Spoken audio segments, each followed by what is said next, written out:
It's about to be a what? 4 hour interview? 3 hours. Penny.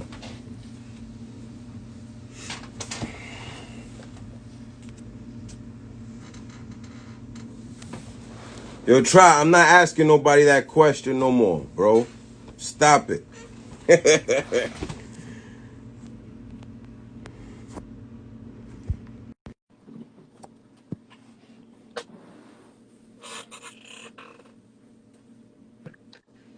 What question is that? He wanna ask you. Now that you ask, I'm gonna ask. He wanna ask, what's the first thing you bought with your first European check? Or your first overseas check? Your first overseas check? Yo, that's for a different time. I don't be talking about papers and overseas shit because you don't know who's watching. Just know, all I'm gonna say is just know that I didn't invest it. I didn't invest right. I was BMFing. I was blowing money fast. That's it. That gotta be a dope experience though for you. Like your first time as a pro, playing with somebody like Lou that, like you said, you looked up to. And honestly, man, when it comes to that basketball shit, he's somebody that you want to look at and say, yo, I want to do what he's doing. Dude, absolutely, man. Yeah. Absolutely. Yeah. You know, so dude, he taught me how to grind. He taught me he showed me what hard work looked like. Got you. You know what I mean? That he is the epitome of sweat equity. Got it. You know, but you know, at practice, I used to go at him because I wanted to play. Yeah, absolutely. I was trying to build a name for myself. And Yep. in addition to that, playing with so many national team players, you know what I mean? I wanted to play on the Dominican national team. Okay. Or on one of the Pro-Am teams. I just wanted to represent the Dominican Republic. Yes. You know what I mean? Because I knew no way in hell I was going to play on the USA basketball team. I said, well, this is second best. Yeah, that's it. You represent your country. You know what I mean? So, you know, I was trying to go at him. I was trying to show him that I was not afraid of him, that I had come into my own, that I was a man and no longer a boy. Yeah. You know, and I used to go at him in practice. Okay. You know, which made me, you know, a lot more confident in myself and my ability. You know, because if there are any kids watching or any mentors watching, listen, you just got to give kids confidence, man. That's all it is. Just give them confidence, feed them confidence. Instead of breaking them down, build them up. Yeah. You know, which why my program name is Break to Build. You know, Yes. But that's something we definitely have to talk about, and that's probably have to be something we talk about for another interview. 100%. Just for that. You know, but playing in the Dominican Republic was a great experience. You know, people will be surprised that was the first time I ever went to the Dominican Republic, Drew. Ever in your life? Ever in my life, first time going to go play pro basketball over there. Got you. That's tough. What I mean? And it was amazing. You know, I got to meet, you know, family members, my grandmother's sisters, and their offsprings and their kids, and my mother's cousins and their kids. Yeah. You know, I got to meet a lot of them out there. You know, they came and showed me a lot of love, took me to their houses, you know, fed me, you know, came to the games and supported me, which was amazing, you know. But to be honest, when I was in DR, Drew, I was like on vacation out there. Yeah, I can see that. Loco, yo estaba de vacaciones allá. Dude, Francisco Garcia was out there. Yeah. And he was on vacation. I was hanging out with him. Luna, I see you, Luna. So there's one of my kids on here. She's in the 5th grade. She is a problem, man. Her work ethic. Yeah. Her work ethic inspires me. She's in the 5th grade. Shout out to her. Yo, one of my workouts, she was crying because she couldn't do something. Yeah, that's real. And I'm like, she's going to be a beast. Luna, you're going to play in the WNBA. You're going to, well, if you do, I do care, but I just want you to go to college for free. But Shorty's gonna be nice, you know, and she's gonna be a New York representative. She's Latina. Her parents support her. Her parents are amazing. Yo, Shorty's work ethic is off the roof. But Drew, DR was vacation. My first time there, I was hanging out with Francisco Garcia. Did you ever get an invite to play for the national team? Never. Look, Mikey, I didn't get an invite to the national team or Dominican Power. Hold that. See, they want to play, right? Explain that, Mikey. I got a question for you, Mikey. Maybe I should jump off and put you on so I can start asking questions. Nah, we're not doing that because then he'll never get off. And he don't like my life because I'm Puerto Rican and he wants it on his page. You know what I mean? We still dealing with those type of things. So let me ask you a question. You finally get to that pro level, right? Because this is what it's all about. This is what it's all about, like the pro. Like you finally get to that pro level. Right. Apart from who you're going to be playing with, I'm just talking about the experience of you're a professional basketball player. What's that feeling like that first game? That first game? Yeah, like the first time, whether you start, whether you come in off the bench, what's that feeling when you on that court for the first time as a professional basketball player? As a professional basketball player,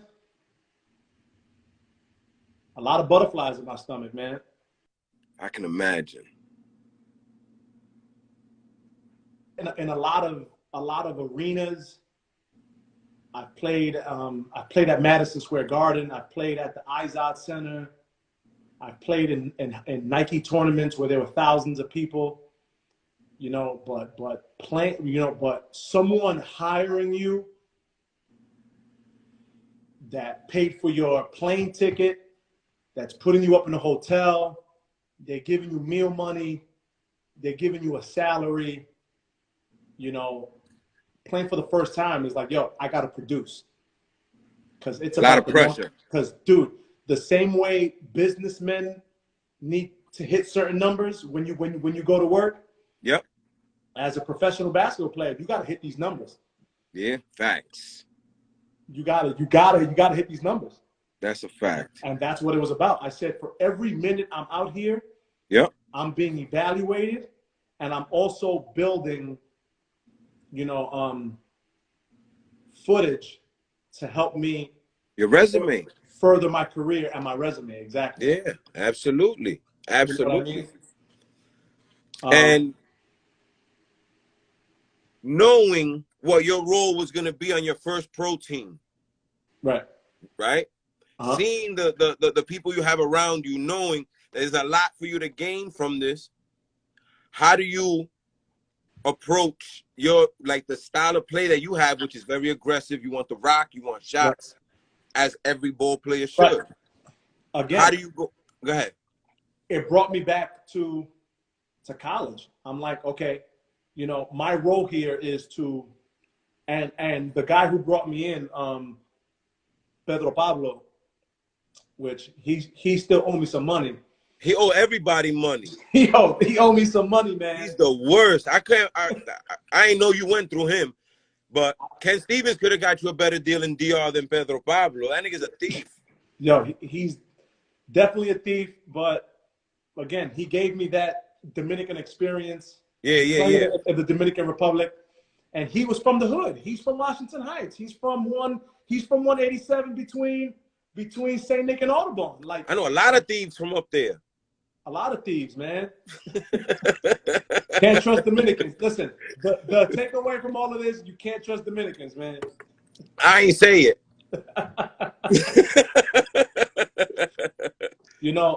Pedro Pablo brought me in because I remember him coming to watch me play at some college games. Yeah.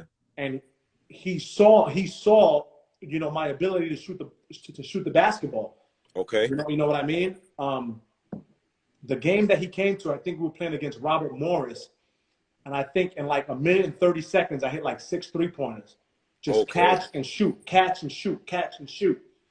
You know, so he was talking to me after the game, and he was like, listen, I want you to come and play on this team I'm putting together in the Dominican Republic. Yeah. You know, that's going to be, you know, highlighted by several national team players, Okay. you know, and a few people that you know. You know, you're going to be back. Your role is to be backing up Lewis.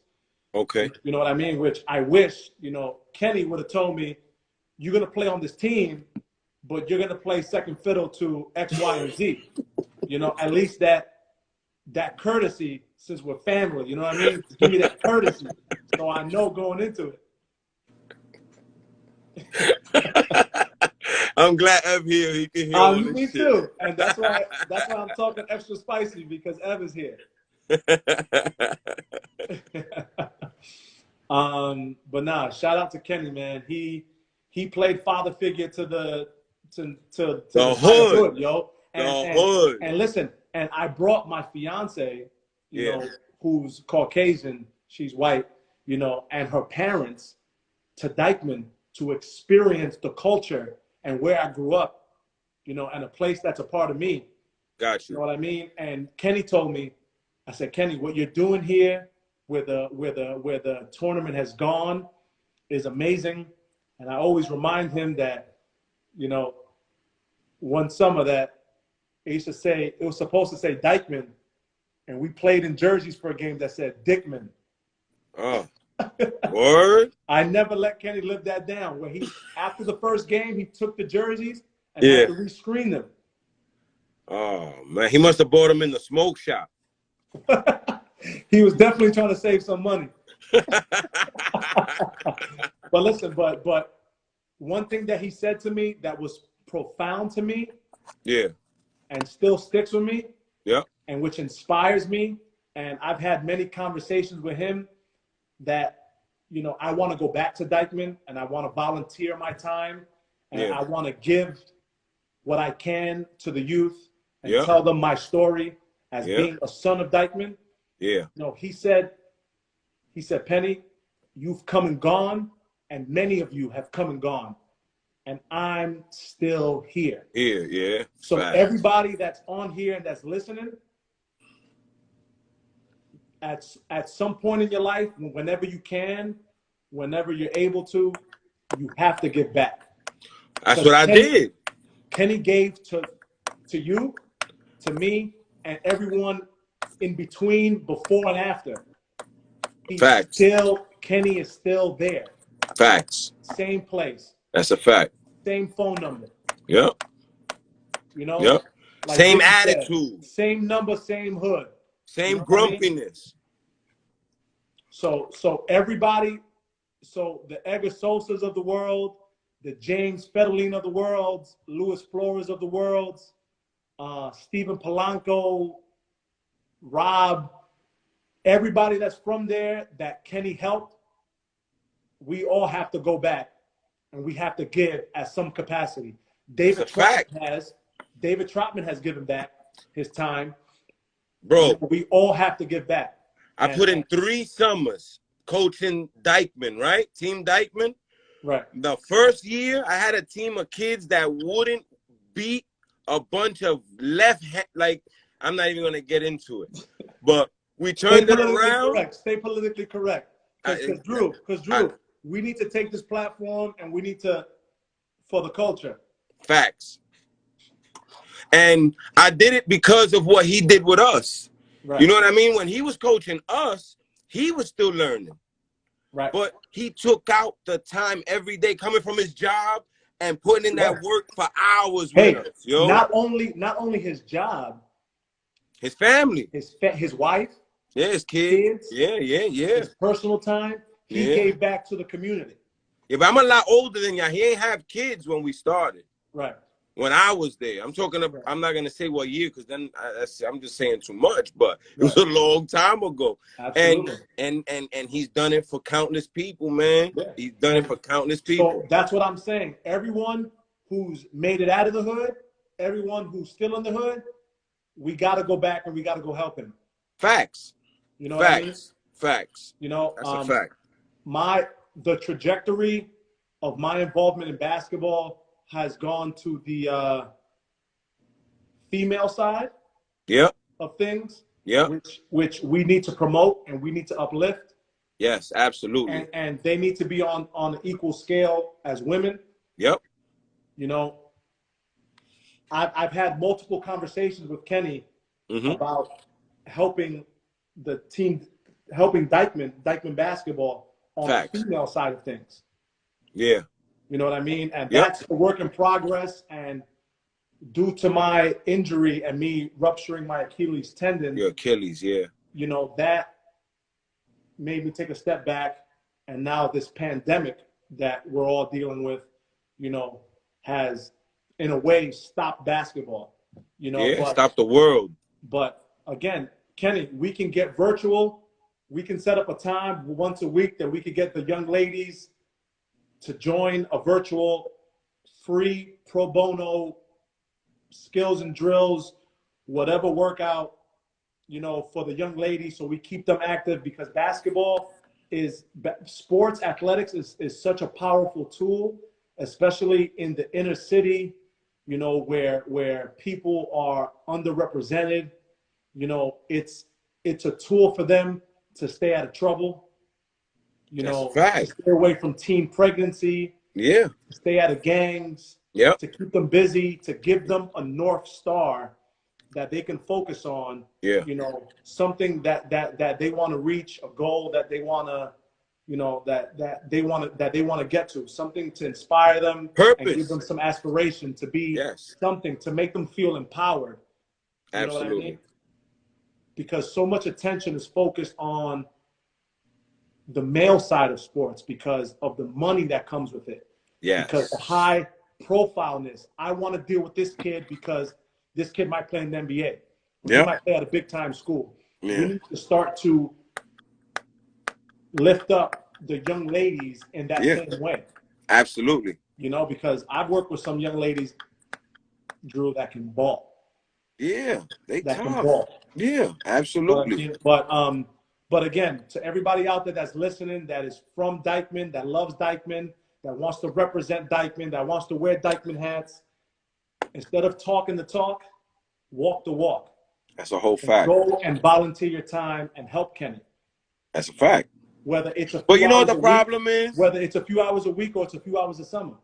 You know what the problem is? That a lot of people say they're for the culture and they say they're for the kids, but they won't move unless you cut them.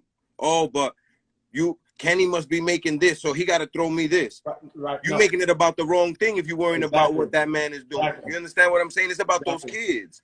Right. I coached for him for 4 years and never even asked for gas money, my nigga. Right. Like, I'm not there for whatever I'm here for this. Like, we doing this. This is about the kids. Right. And too many people are doing it for likes on social media and for the wrong reasons. They're doing it to make themselves look better. Like, you want to stroke your own ego, go in a mirror and talk to yourself. And Drew, and that's why my program is not Christian Brown basketball. It's not Christian Brown's academy. It's not Christian Brown's hoop group. It's not Christian Brown's hoop study. It's not. It's not about me. Yeah, it's because it's not. It's not about me. But in this social media age, you got 40-year-olds that want to be 15 again. So they want the same coverage and attention as a kid on their team. Like, it's not about the kids anymore. If you're coming into this Dyckman program or any program worrying about, yo, what you going to give me for coaching these kids? Right. Like, what do you mean? Right. If I got to give you something because you need it, you in the wrong place. Go get it yourself. Right. Exactly. You know what I mean? Like, you can't come up to these programs, Kenny or anybody else, expecting what you're going to get in return. And that's the problem. Everybody's doing it for the wrong reasons. Agreed. You know what I mean? And listen, I don't know who you're talking about directly, but it sounds like you're talking about someone directly. But no, I'm talking about in general, brother. You got all these people on social media now. They buy a kid a slice of pizza and they take 60 pictures of it and make a live. You know what I mean? Like, come on, son. Like, I was out there, I didn't even have my phone in my hand. Right. How you got time to take selfies and do lives while you coaching? Or any little thing you do with these kids, you want to publicize it to make it seem like you doing. No, brother. Just take care of what you got to take care of, and the work will speak for itself. Right. That's it, my nigga. That's it, man. Absolutely. You know, and that's what gets me upset with that's why basketball is where it's at, because you got a lot of these people that want to do all this shit for attention, right? For the same attention that they want to bring to their kids. So they want to share the attention with the kids. What are you doing? Right. Are you forgetting what it's about? Absolutely, man. And that's where it gets me. Man. You know what I mean? Like a lot of people talk a lot of shit about Kenny and oh, he get this or he do this or he do that. My nigga, let that man live, bro, because he's been helping kids for 30 years. Like, why are you worried about what anybody's doing? Worry about what you doing. Exactly. And that was my approach when I coach kids. I'm here to like, let's learn together. I'm gonna learn from y'all and y'all learn from me. And whatever Kenny gets, he deserves. It's well deserved. Listen, he sacrificed his family. His family first and foremost. Because Drew, because my basketball program, I do it, it's part-time. That's not my full-time job. My full-time job, I'm an athletic director. I'm a physical education health teacher. Okay. So I'm in the school, and then after hours, I'm doing my program. Yeah. And that's time that I don't get to spend with my son. Yeah. That's time that I don't get to spend with my fiance, with my family. Yeah. You know what I mean? Et cetera, et cetera. You know, because I know that kids need it. Yep. Because I was a kid that needed that type of environment.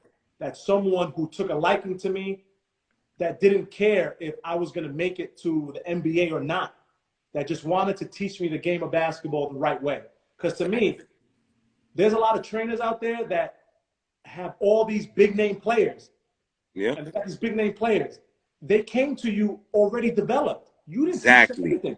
Exactly. Send me the kids that want to learn, that have a passion for the game, and that nobody wants. Exactly. You know what I mean? Yep. And that's what those are the kids that when I took over at Dyckman, we beat a New Heights team that had 11 D1 players on them. Right. We beat a Mad Mob team that had Momo and Jiggy Josh in the backcourt. Right. Like, I'm doing it with kids that want to win and want to play the right way and want to come together and create something. And we did that. You know what I mean? And Drew, I consider myself an underdog. Yes. So do I. Those are the kids I want to work with. Send me the kids that don't know how to do anything. Yeah. Give me a few months with them. Give me a few months with them, and you'll see a change in their game. Give me a few years with them. I'll send them to college.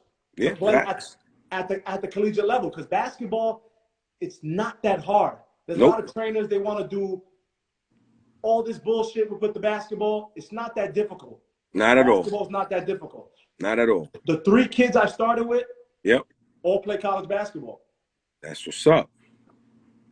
2 of them are going to school for free. That's what's up, and that's what matters, that education. And those are kids that started from nothing, ground zero, grassroots. Yep. They didn't know left hand from right hand. I just saw that they just wanted to learn. And I said, yo, maybe I'll teach them something extra after school. Let's stay for 5 minutes. Let's stay for 10 minutes. Let's get your parent to send the school an email or write a letter. For you to stay an extra half an hour after practice. That's real. For free. Yeah, absolutely. You know? Absolutely. Because this kid wants it. I know what that's like. Yes. You know what I mean? So let me show you the way. Yep. And those kids have trusted me. Their parents have trusted me. Now they're in 2 out of the 3 are playing college basketball for free. They're living their best life. They're out of their situations. You know, they've experienced, they've traveled the country playing AAU. Yep. You know, they're playing college basketball on television, on YouTube. You know, it's a team building. It's not team building, you know, family building. Where the parents now are taking an interest in basketball or in sports, and they're seeing their kid be great at something. You know what I mean? Exactly. If these kids go play after college, if any of y'all out there, I don't care. Yep. After you get your degree, That's it, man. That's all I care. You Whatever winning you do with that. after college, I don't care. Yep. You know what I mean? I just want you to grow up to be a positive person. Yeah. You know, at whatever you want to do. That's a fact. That's the goal, man. And that's what people need to keep in mind. Right. So talk to me. Your first year in DR. Right. How'd that go? Told you it was like vacation, bro. So for you, I was living the best of both worlds, Drew. To be transparent, I was living the best of both worlds. My first time there, I'm getting to play with Ricky Soliver, who was like a rival of mine for a long time. And Ricky and I, that's when we first like became friends. Okay. Because like there was always some kind of tension or some kind of bad blood there, always. O'Hallows and Rice? You know, but not even O'Hallows. Like when I think about it now, Drew, Ricky's Dominican, I'm Dominican. We play basketball. We might play against each other. We might play together. You know, why was there that tension? And I feel like there's so much of that. And I'm sorry I'm going off topic. Nah, go ahead. Talk your talk. You know what I mean? But I feel like there was a lot of tension between us, you know, and it's like I shouldn't have been seeing him as my competitor. You know what I mean? Yep. I should have been supporting him. He should have been supporting me because after the game is done, you know what I mean? We're both regular people. Yeah, absolutely. You know what I mean? Yeah. With the same struggles from the same place. Yeah, You know absolutely. I mean? So I became friends with Ricky. I think that's the first time we became friends. Okay. You know what I mean? Was on that team. Like my room in the hotel, our rooms were back to back. And I have stories that I can't share on here. Yeah. But our rooms were back to back, and it's like, you know, super cool dude, you know, about his business, you know, super talented. Yeah. You know what I mean? And I became friends with him. You know, I was talking to these other dudes on the team that were from the Dominican Republic, you know, and they thought that I was African American. And then I started talking Spanish. And they were like, yo, ¿dónde tú aprendiste ese flow? I'm like, yo, I'm from Washington Heights. I'm from Inwood. Yeah. You know what I'm saying? And they're like, yo, your Spanish is really good. So I became friends with a lot of them. Like when I came back, so I mentioned earlier that I left school early. I left school in like once the season was over, I left in like March, beginning of April. And I told my college advisor, I said, listen, I got this opportunity to go make some money and play basketball. You know, could you sign off on me doing whatever work, writing whatever papers, doing whatever finals ahead of time so I can go, you know, take advantage of this opportunity? Yeah. And my college advisor was super cool. He's like, yeah, absolutely. Signed it. So I was supposed to still be in school when I was playing in the Dominican Republic. Okay. So I had came back to graduate, to walk for graduation. Yep. And I became, you know, good friends with the guys on my team, or maybe they were just taking advantage of me, you know, and they was like, yo, when you go, buy me this, buy me this, buy me that, buy me that. and you know, you know how it goes. Like they don't have the access, they don't have the resources to a lot of things. So I was giving dudes brand new pair of sneakers. Yeah. Like a lot of stuff that like Kenny would send me to Nike headquarters, and I would come home with duffel bags of Nike stuff. Yep. I was giving them that stuff. Yeah. You know what I'm saying? Like dudes wanted hats, they wanted certain shirts, and I would go and buy it for them. You know, when I came back to graduate. You know, but that experience was amazing, man. I became good friends with Francisco Garcia at that time. We were in the clubs, we were partying. Okay. And you know, doing doing what young kids do. You know, You know what I mean? Yeah. There was this guy named Jack Michael who Yeah, I played know on who the that national is. team at The that time, pig. was Yeah. playing in Europe at that time. He was Okay. good friends with Francisco Garcia, and he was playing on one of the other teams. I became Yeah. good friends with him too, and we were hanging out. And like those dudes party like it's in Dyckman, yo. Like Yeah.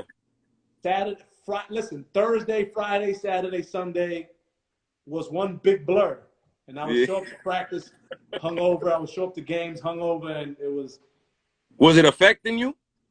Was it affecting me?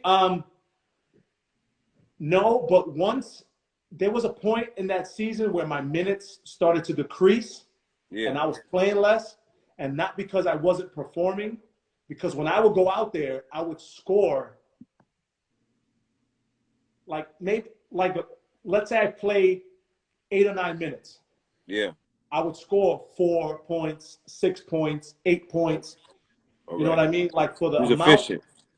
of time I was playing, my production was efficient. Yeah. You know what I mean? But then there were certain times during the season, because the season was pretty long, where I just checked out. And I was like, yo, Okay. well, if I'm not going to play much, I'm going to be out here on vacation and I'm going to have fun.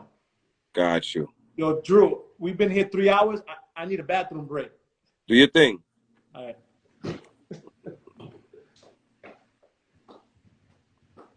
Let me see something. Damn, 3 hours. That's crazy. Who's here? Let me see.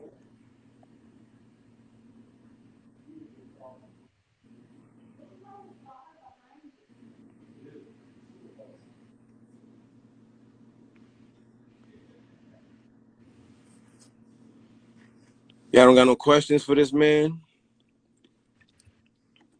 3 hours and 31 minutes. That's a lot of basketball. Can't repay. I ain't doing it.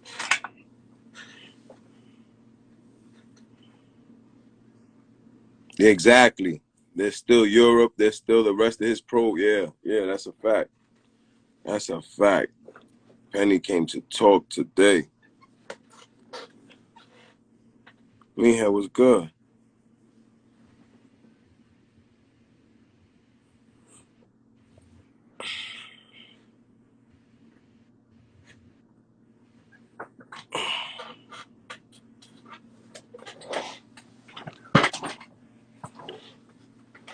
Dave.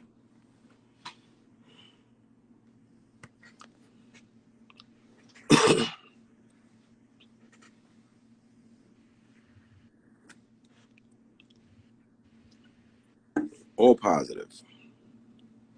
All positive. I can't be on the shit I be on. I'm different now.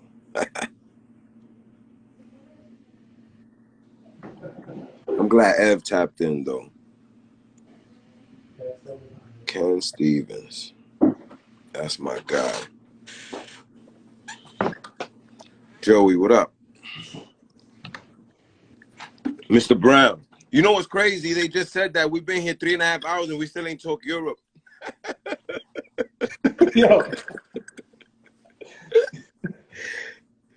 Yo, Drew, So, I never took myself for a person that likes to talk much, man.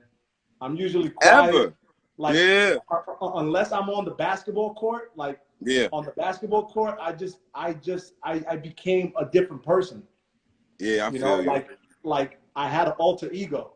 Yep. But outside of basketball, I was super quiet, super chill.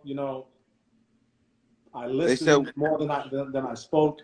What happened to your man Leo? What happened to your coach Leo from 218? Rosario Giovanni. I don't know what happened to him, but I plead the fifth. He was a great coach. I mentioned earlier, he was a great coach, and he equipped me with certain tools that I needed, like going left, finishing with my left hand. Yeah. After junior high school, or during junior high school, I was able to do that. Okay. You know what I mean? And it's because he forced us to work on our left hand. Yeah. You know what I mean? Yeah. Yeah, he ran into Super some cool. he ran into some stuff, but it ain't for me to put out there. If you don't know, you don't know. You And know I don't what I mean? know. And listen, and if, hey, Mr. Untouchable's here. Facts. Oye, Cocolo, oye, Negro.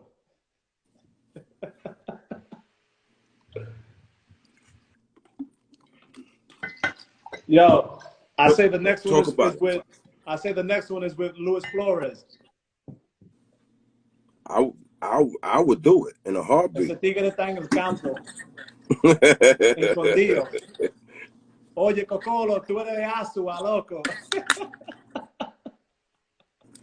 Yo, in DR, yo, Lou took me to some shit. Yo, he took me to San Pedro de Macorís. Yeah. Yo, I ain't never been so scared in my life.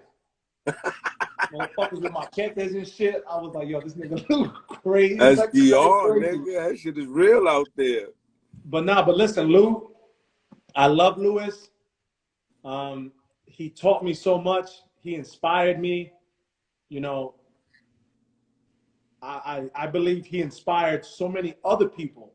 I was gonna say he inspired a whole neighborhood. He inspired a whole lot of people. Like facts. Listen, going to Rice, I admired Felipe Lopez, and whenever I see Felipe, you know, he shows me love. And I remember, when I was in high school, and he would come to Rice and visit at times.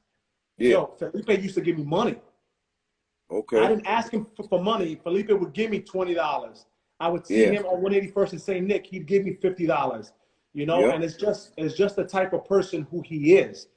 You know, like all the stuff he's doing now for NBA kids. Giving out food in the Dominican Republic. That's just the type of person who he is. You know what I mean?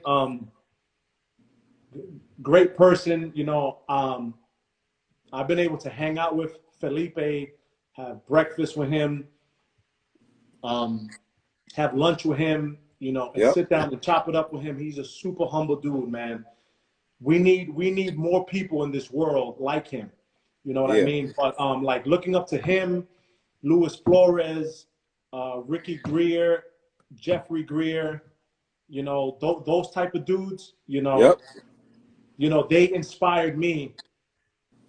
You know, they gave me something to aspire to. I wanted to be like them. You know what I mean? And then seeing James, because, you know, I used to hang out with Trotman all the time. I used to play AAU with Trotman. Trotman went to St. Francis College for, you know, a short period in time. Seeing his brother James and the mentor he's been to his brother, you know, seeing Edgar Sosa, seeing Manny, because Manny used to play in the same program with the Washington Heights Warriors. Manny was a fucking machine, scoring machine, yo. Him, seeing Junior, like seeing all those young guys come up after me. Like, they was both in here today. What's that? They was both in here, Junior and Manny. Oh, yeah? Yeah. I was with Manny today. Listen, I love them both. And Drew, I don't mean to keep flip-flopping and going back and forth. It's all good, brother. It's your platform. But that's why everybody, Joe Cruz, I see you. That's why everybody who has played the game at a high level has to go back and they got to give. They got to inspire the next generation. Yeah, that's a fact. So that generation can inspire the next generation. That's how it continues.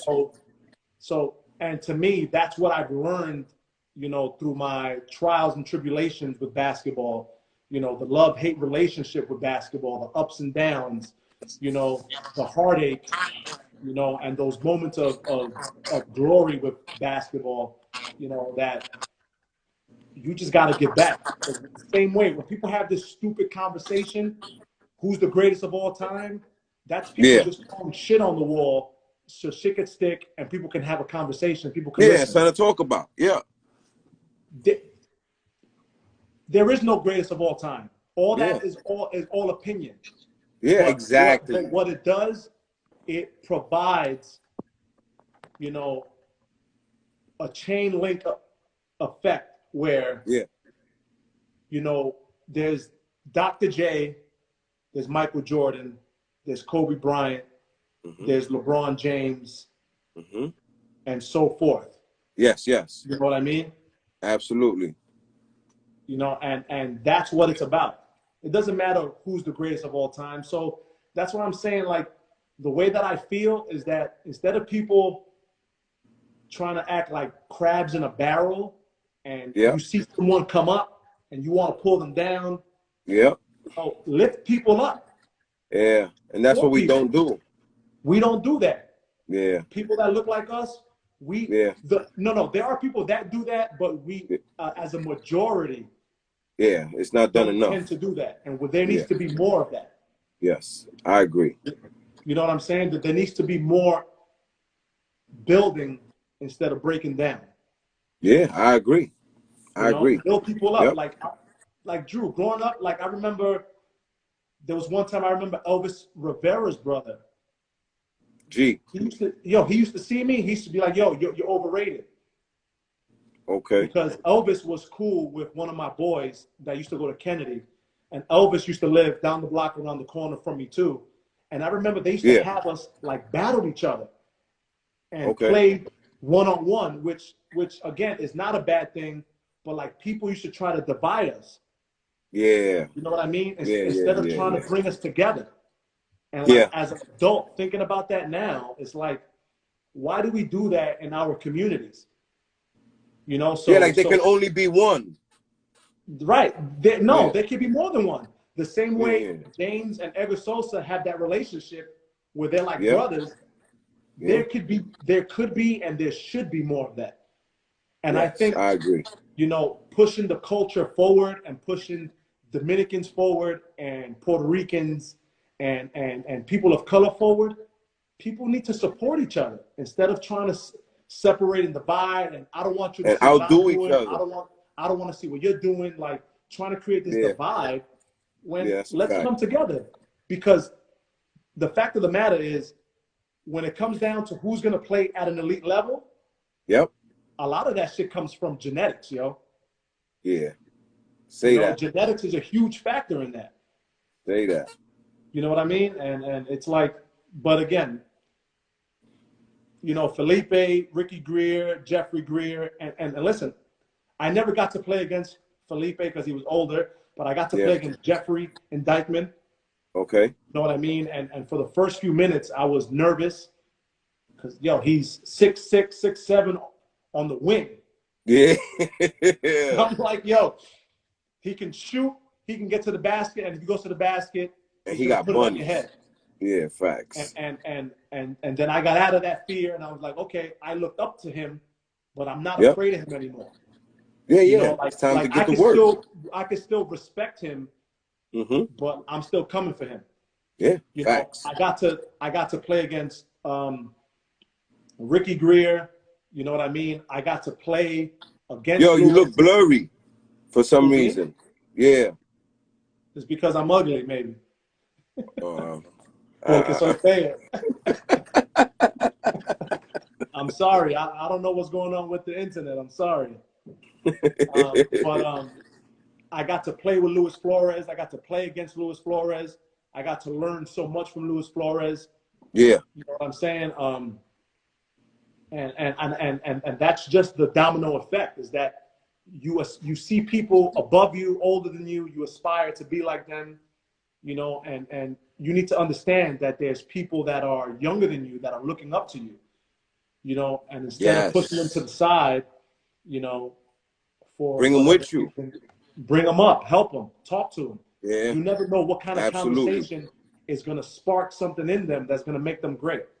The same way 100%. Each player passes down that torch to the next. Yes.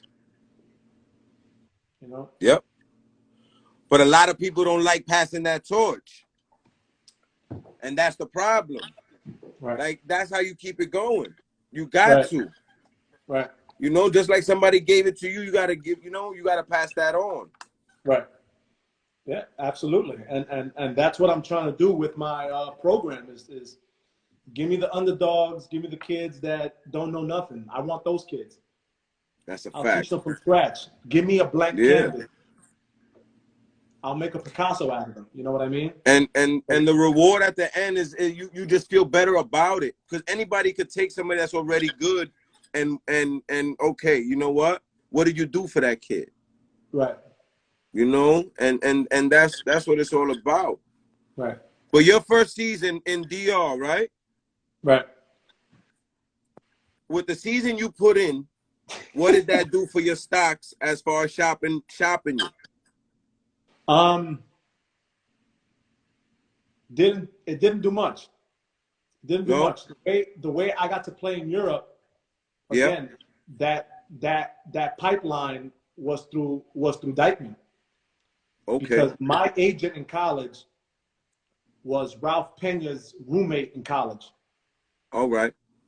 So Ralph connected me with his college roommate, who was representing players from the United States, you know, and connecting them with agents that he knew, with European agents.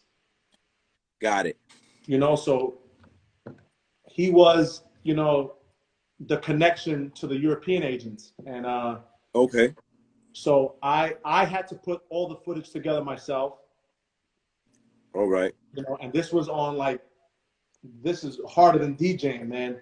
Like, you got one VHS, another VHS, and another VHS. Yeah. You have to play and cut, and the timing had to be perfect. Yeah. You know, so I created my own tapes, and I had to put them on CDs, and I had to mail them to Europe. You know what I mean? Okay. Yeah. And the agent's name is Joe Charles. Joe Charles would take me to these, like, workout camps. Like, I remember there was one workout camp at Fordham University, you know, where I played. Yeah. I played on a whole nother level. You know what I mean? Because when I was preparing to play in Europe, because me playing in DR, Drew, didn't help me at all. Yeah. Playing in Europe didn't help me. Playing in DR didn't help me at all, because, you know, I won a championship in DR. I was backing up Lou. Lou didn't come out the game much. Yeah. You know what I mean? Got and in you. big games, he didn't come out at all. Now he's not coming out at all. Dude, he was getting paid a game to play in DR was ridiculous. Dude, he was telling me he was getting paid. I said, dude, I don't even get paid that a month. Yo, when I was getting paid a month, he was getting paid per game. That's real. You know what I mean? And so I didn't have any footage from there, so I used the footage that I had from college. Okay. You know, and this agent, Joe Charles, would take me to these camps where there was European scouts, and he would send me to Europe to go play in like these exposure camps. And I had to pay for all of that shit out of my own pocket. This is your first year after playing in DR? Yeah. No. In the interim of playing in DR and playing in Europe, because after playing in DR, I played in the United States Basketball League. USBL, yeah. In the USBL, where I was getting paid. Dude, I was working a full-time job. I was working as a substitute teacher.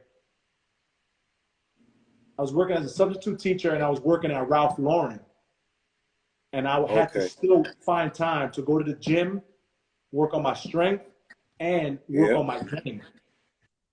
Got it. You know what I mean? And be a father and be, you know, all of that stuff. And the USBL was paying like $400 every 2 weeks. What? Ernie Lloyd. Shit. Ernie Lloyd, the Brooklyn Kings was run by Ernie Lloyd, and he was paying us, the people who just started. He was paying us chump change, you know, and the guys like Ant Glover, they maybe got paid double. But yo, you know what I mean? And it's nothing, because those leagues don't generate any money. No bread, yeah. You know, there was maybe 100 people at each game. It was nothing, man. Yeah. It was nothing. Okay. And those practices, I would have. I remember we used to practice at LIU Brooklyn, or Yeah. we would practice at Island Gardens. And Island Gardens, at that Okay. time, I wasn't driving, so my coach had to drive me out to Island Gardens. And we would have practice at like 10 p.m. at night. Damn. From like 10 to midnight. Shit. So I would get home like 1, 2 o'clock in the morning, have to be up by 6 a.m., Go right back to work. Substitute teach. After substitute teaching, go work at Ralph Lauren, you know, to make ends meet. Yeah. You know, and then find time to work on my game. Yeah. You know It's what I tough. mean? At the USBL, I played well. You know what I mean? At these exposure camps, you know, the one I told you about at Fordham University, I played. Yeah. I played extremely well, you know, because again, I had this experience in the Dominican Republic with Luis Flores and how to really work on your game. Got it. So you went from USBL, you went from the USBL to Europe? Yeah. And what's the first country you played in Europe? Hungary. You want a sandwich? I was waiting for that's the country you played in, Hungary. That's the country, Hungary, yeah. Oh, I thought you said you were hungry. You're breaking up. I'm like, what the fuck? Oh, no, I know where it is, but you was breaking up, so I just thought you said I'm hungry. I'm like, what's this nigga talking about? Well, how was that experience going to Europe for the first time? I've been online with you for like 3-4 hours, and I haven't had dinner. Bro, I haven't had dinner either, and you don't hear me complaining. I'm keeping it clean, son. Yo, master, I know where Hungary is. So how was that like? Like, what are you expecting? Because Europe is that's a whole different type of basketball. Yeah, it's totally different. It's the way basketball is supposed to be played, man. It's the traditional way. And I wasn't ready for it because playing in Europe, experience there was that was straight pick and roll. Everything was pick and roll. Got it. Pick and roll. Got it. And if you don't know how to play pick and roll basketball, or if you're not in the position where, like going back to IS 218, where I was playing out of position in junior high school, I played out of position in high school, I played out of position in college. You know what I mean? Yeah. You don't know how to play in pick and roll situations. Yeah, absolutely. You know what I mean? And what position they got you playing in Europe? The 2. Okay. So the first time. So you said you weren't ready for it. How'd it go? You broke up, bro. You broke up.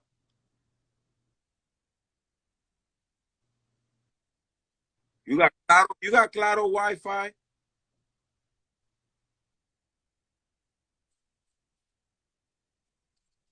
Do you have Claro Wi-Fi?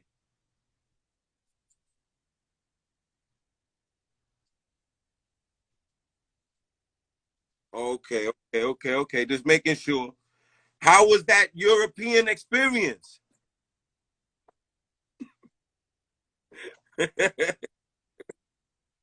Only when you talk sometimes. We got 6 minutes left and it's chopping up. What you want to do?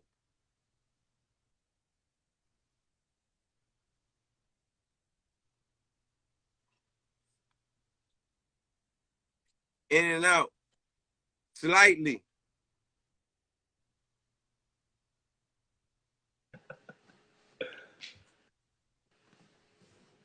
Let's cut off and come back now again. You cleared up. I'm good? All right. I'm good? You better now. Yeah, you clear now. I can hear you now. I'm clear? Yep. I'm still blurry? Nah. She can see you now. Playing in Europe, again, it was pick and roll basketball. I wasn't prepared for that. I wasn't ready for that. Okay. Didn't know what to expect. You know, so I struggled with that. And I also struggled with, in basketball in Europe, you see here in America, they teach you could put the ball down and your foot down at the same time. Oh, no. Yeah. In Europe, the ball got to go down first. Yeah. And then you can move your feet, which makes Americans slower. Just how they count assists is different too, isn't it? How do they count assists out there? I heard that it can't be off a bounce. Yeah, that's true. Yeah, that it can't be off of a bounce.